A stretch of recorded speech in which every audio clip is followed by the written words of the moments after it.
Hey, Aminor.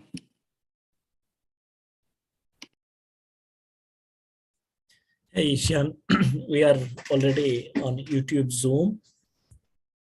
Okay. So, yeah. Yeah, I'm glad you made those slides. Thank you. Welcome, man.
Hey, David.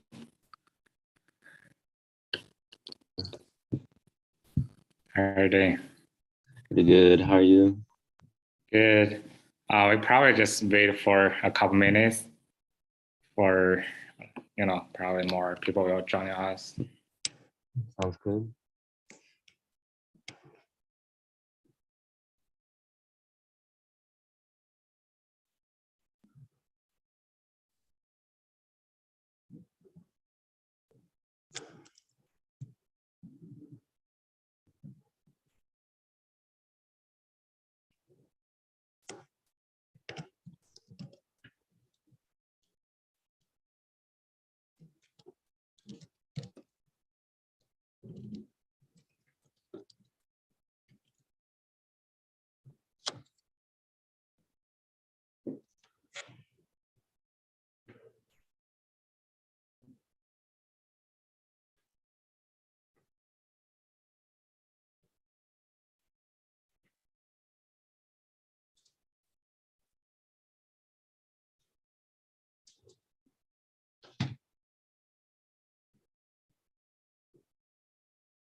Hi, everyone. Our meeting will start 12:05, just maybe 1 minute before we start.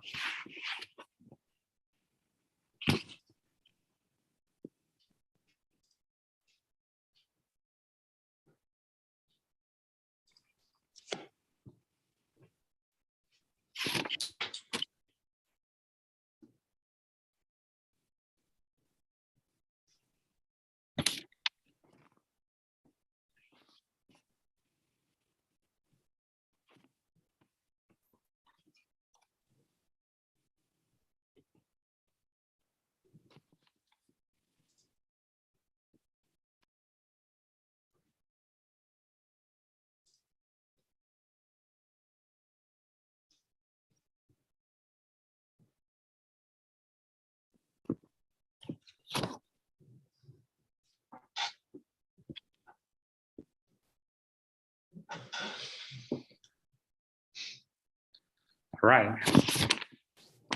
12:05. So good afternoon, everyone. Welcome to the Sensors Week Spring 2022 seminar series. My name is Yixin Wang from Material Science and Engineering Department, and I will be the monitor for this semester's Sensors Week seminar series.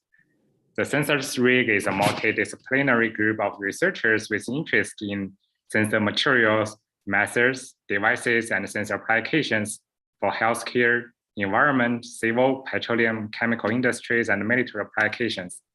This group provides opportunities to exchange ideas, present early findings, and explore collaborations and interdisciplinary funding opportunities. RIG's aims are to connect sensor technologies, middleware, and applications, and to provide an interface between academic and industry research. So it's my great pleasure to introduce our today's speaker, David King. David graduated from UT Austin with a BS degree in mechanical engineering in spring 2021.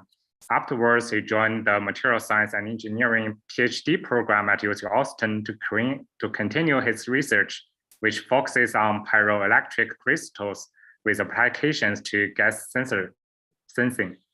So the topic of his presentation today is gas ionization sensors driven by pyroelectric crystals.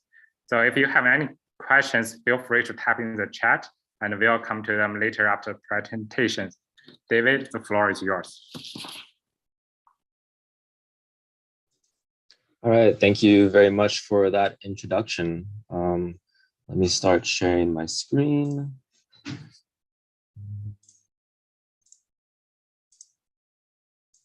So is my screen visible to everyone? Yes, perfect.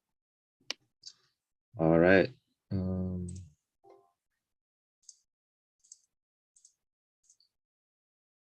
1 second.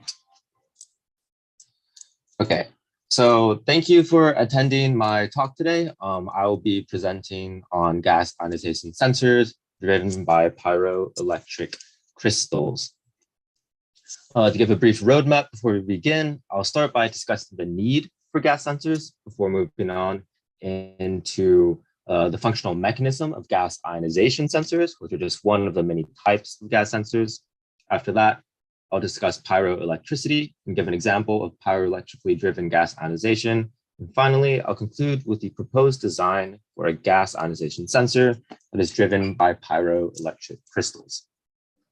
So, why do we need gas sensors? Well, there are applications in a wide variety of different industries. For example, in air quality, the World Health Organization estimates around 7 million people each year die due to poor air quality. And pollution is also linked to a variety of mental health disorders such as schizophrenia, bipolar disorder, and depression. There are applications in defense for the detection of biohazards and explosives, and industrial monitoring for improving safety and reducing waste, and food quality assessment for discussing spoilage. I think one of the most interesting applications lies in healthcare and human search and rescue. I'm sure you've heard of dogs being used before in healthcare to detect cancer and COVID-19 and other diseases, as well as in human search and rescue to help first responders find and identify people in need of aid in disaster scenarios. Well, the functional mechanism of this is that the dogs are essentially detecting certain chemical compounds. And these compounds could also be detected by gas sensors, which will provide a great benefit in these areas. In healthcare, there's also the application of personalized fitness tracking.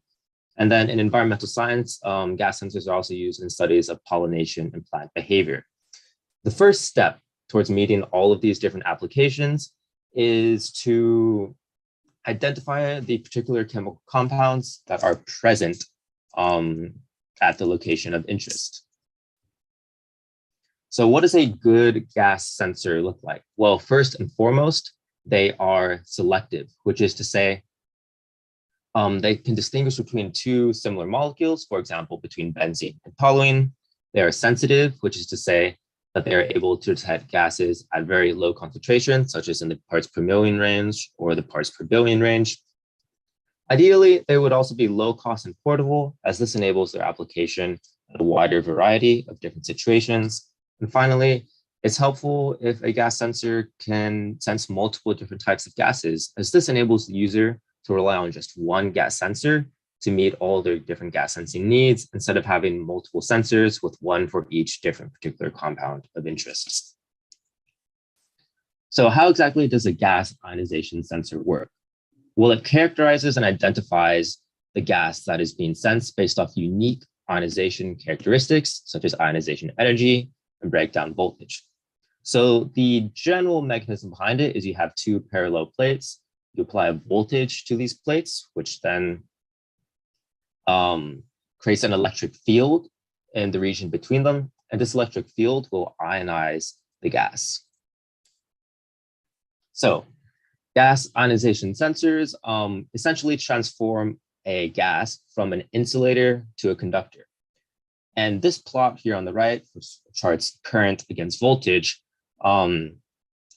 describes the process by which this occurs. There are three regions: the ohmic region, the saturation region, and the Townsend discharge region. In the ohmic region, the gas is still an insulator. And the only current that occurs here comes from pre-existing charged particles in the environment, and they just drift to either electrode, which creates the current. In the saturation region, once again, the current comes from pre-existing charged particles and the environment. However, now, because the voltage and electric field are stronger, they are driven to the electrodes instead of drifting until they reach the electrodes. The most important region for gas ionization sensors is the Townsend discharge region. In this region, there's a drastic exponential rise in current, and this current is a self-sustaining one. You reach this region once you reach a high enough voltage threshold that is known as the voltage breakdown. And this is considered the point where the gas finally transforms from being an insulator into a conductor. So in order to reach this point, there are three key processes. The first is electron impact ionization, which is represented by the coefficient alpha. Here, an electron will impact an atom. And then after that impact, it will ionize this atom. So now you can see that instead of a neutral atom, we have a positive one, and then the electron that was ejected as a result of the collision. And of course, there's also the original electron that impacted the neutral atom. So when this occurs, it produces two different electrons, and these electrons will then go on to impact with other neutral atoms, which then eject their own electrons. And ultimately, this causes an avalanche effect that drastically increases the amount of current. There is a similar process known as positive ion impact ionization. It essentially functions the same way as electron impact ionization. However, now, instead of an electron impacting an atom, we have a positive ion impacting an atom.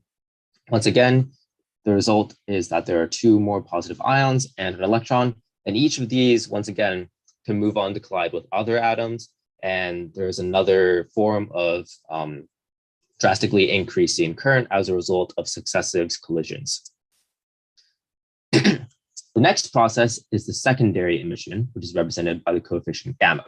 It's called secondary emission because it only occurs after the first two processes have reached a sufficient amount. And ultimately, it is the secondary emission that drives the most significant increase in the discharge current. So one secondary emission, so the mechanism of secondary emission is that you have positive ions that bombard the cathode with a greater amount of energy than the attractive force holding in the electron. This causes that electron to be emitted, and it once again contributes to the discharge current. It could be said that the ultimate condition for whether or not breakdown voltage occurs is whether or not you see secondary emission.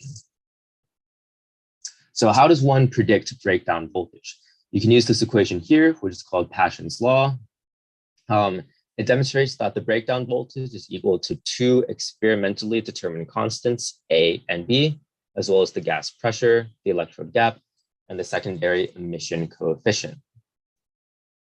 So you might be wondering, earlier in the presentation, I mentioned that there's two unique ionization characteristics, the breakdown voltage and the ionization energy. It's in the gas constants A and B that ionization energy comes into play. One study found that the two gas constants could be, the experimental data containing the gas constants could be predicted by these two equations. And they show that these gas constants are proportional to the atomic radius, the first ionization energy, the heavy particle temperature, where the heavy particles are atoms and ions, vacuum permittivity, and the Boltzmann constant. Of these, the most important is the first ionization energy. And of course, the first ionization energy is the energy required to liberate the first electron from an atom or molecule. I've used a lithium ion here as an example. So yeah, essentially, gas ionization sensors boil down to identifying a gas based off the unique breakdown voltage, and a key factor in determining what that breakdown voltage is the first ionization energy. Next, I'd like to move on to discussing pyroelectricity, which is essentially the manifestation of the temperature dependence of spontaneous polarization. So spontaneous polarization just means that a particle will exhibit positive and negative dipoles in the absence of an electric field. So as you can see here, one side is positively charged and the other side is negatively charged. To find the amount of total polarization, you can just integrate over the total volume of the pyroelectric material. Here, mu is the dipole moment per unit volume. It should be noted that both the polarization and mu are vector quantities. Now, you might wonder what makes a pyroelectric material exhibit this behavior in the first place? And the answer is that they are non-centrosymmetric with respect to the charge distribution. If you look at this unit cell here, you can see that the positively charged titanium atom is off-center. So this means that the positive center of charge and the negative center of charge are not aligned. And this is what causes the dipoles that are seen in materials that have spontaneous polarization. So this form of spontaneous polarization is also related to other more well-known and well-studied effects, such as piezoelectricity. There are 32 crystalline point groups, of which 20 are piezoelectric and 10 are pyroelectric. All pyroelectric materials are also piezoelectric, but the reverse is not true. And this fact becomes relevant when you're attempting to characterize the pyroelectric coefficient of the material. What you see here is a Heckman diagram. It describes the relationships between several related properties. Here we see that temperature is T, X is stress, E is electric field, S is entropy, lowercase x is strain, and P is polarization. The lines between these different variables indicate that there's a coupling between their effects. So the most relevant one today is the pyroelectric effect, wherein a change in temperature triggers a change in polarization. However, there's another one that is quite important, which is that a change in temperature can cause a change in strain. And then this change in strain can then cause a change in polarization. Essentially, the pyroelectric effect, there's an indirect pyroelectric effect that occurs through a more piezoelectric mechanism.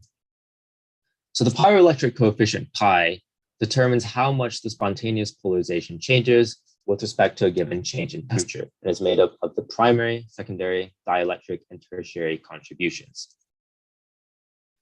The primary contribution comes from an intrinsic source and an extrinsic source. The intrinsic one just characterizes the change in polarization due to temperature, while the extrinsic one arises from the change in the domain structure due to a change in temperature. So upon subjection to a change in temperature, the domain walls separating the different domains of the pyroelectric material will shift, and this also contributes to the primary pyroelectric coefficient.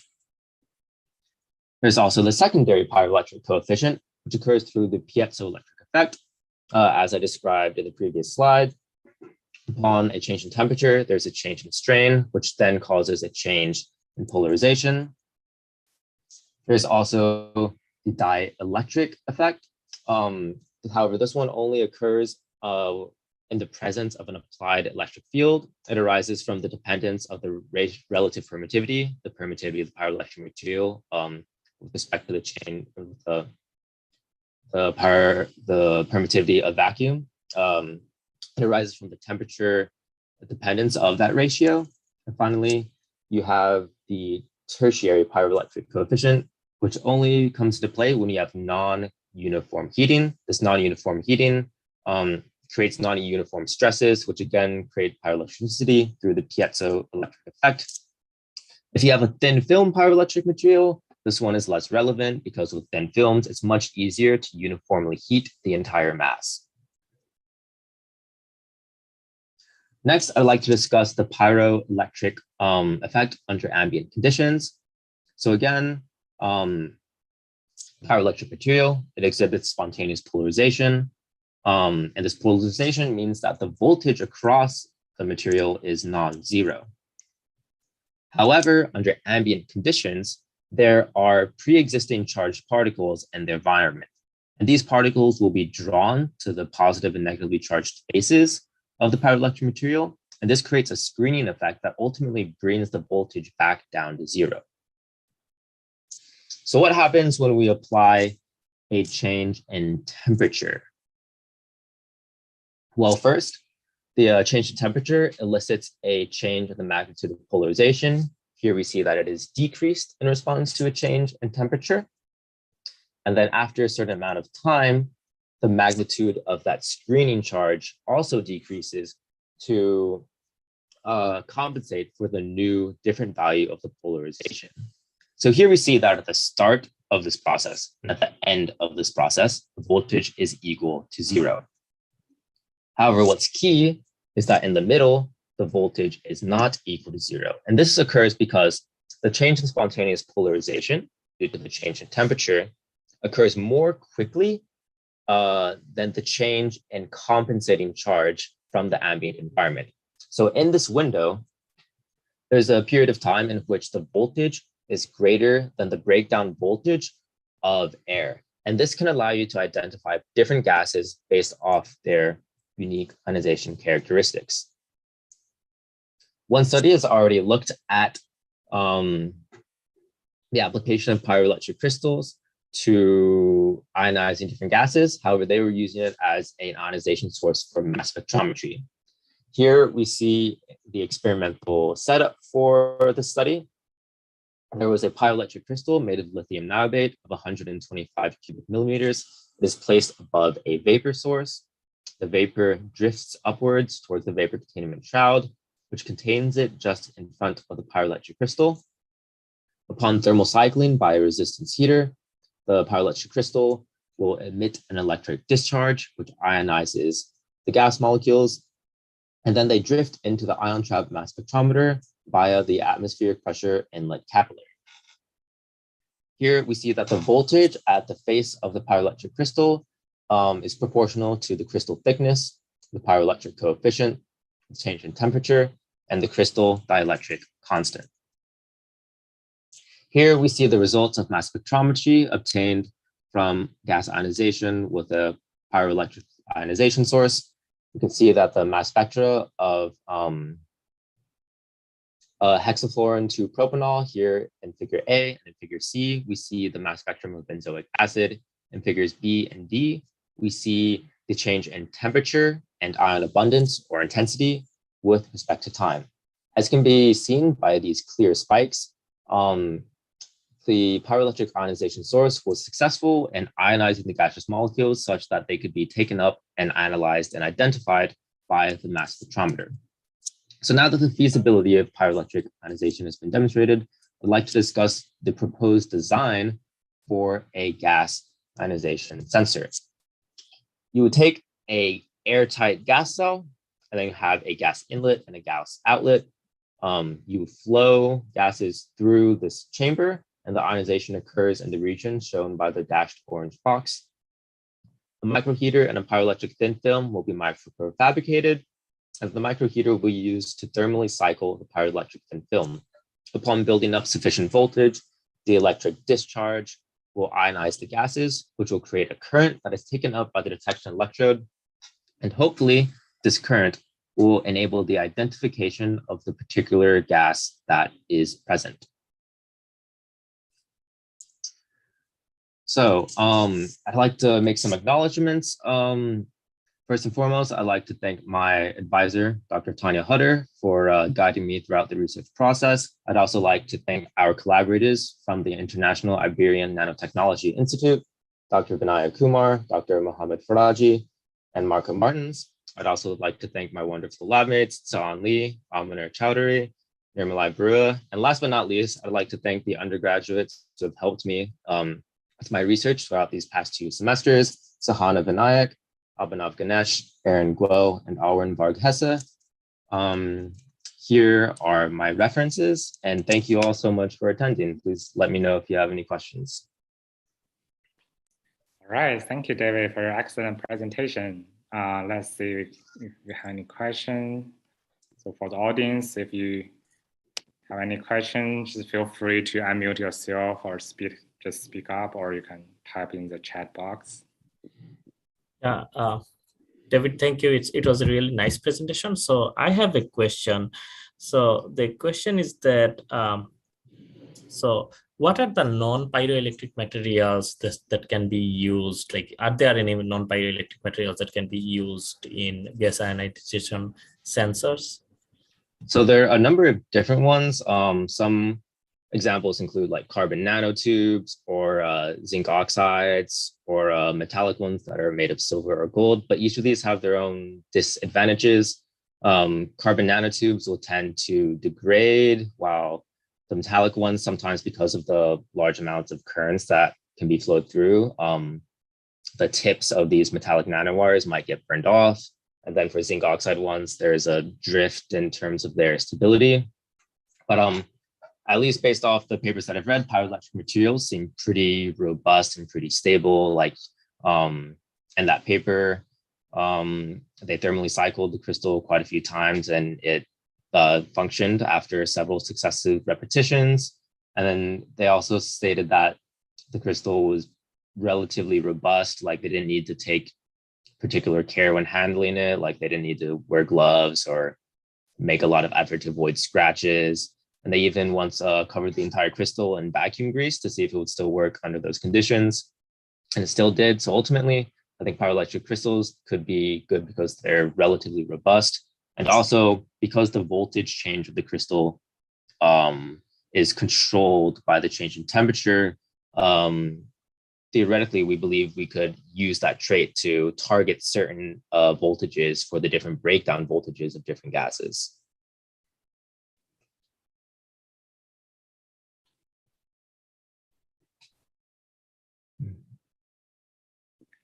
All right. I have a quick question. So based on your presentations, you showed a lot of principles or some designs for those devices. And I just kind of wondering, do you really make those physical sensors, or like at what stage for the sensors to bring to the, just bring to the real life? So like at what stage in like developing the proposed mechanism are we at? No, I'm kind of wondering, like, are you able to make the device like by your own, or just like test it in the real world, or like have you ever made these devices or physical ones? So I've not made a physical one that it uses thin film pyroelectric materials yet, but I have done some experiments using one with a bulk crystal material. We think that using a thin film would give us better results, as of course with a thin film, the thermal mass is much smaller, so it's easier to have precise thermal cycling. And also with microfabricated materials, you can achieve a much smaller gap spacing, which should help with achieving the required breakdown voltage. So yeah, with a thin film one, not yet, but we have built systems that use bulk crystals. Okay, thank you. All right, I think we are on the right time. So David, would you mind close your slide so that I can share, bring my slides to the point of right. Give me a second. Shares. Right. Okay, so I'd like just to invite everyone for our next talk, which is going to happen next week. The title is Dual COVID-19 Influenza Virus Detections via Antibody Functional Graphene Field Effect Transistors. And our next speaker is Nilopala, and it's exactly the same time next week. So with that, I would thank you everyone. Thank you, David, for your attendance, and I hope to look forward to seeing you next week. Right. Thank you, everyone. Take care. Thank you.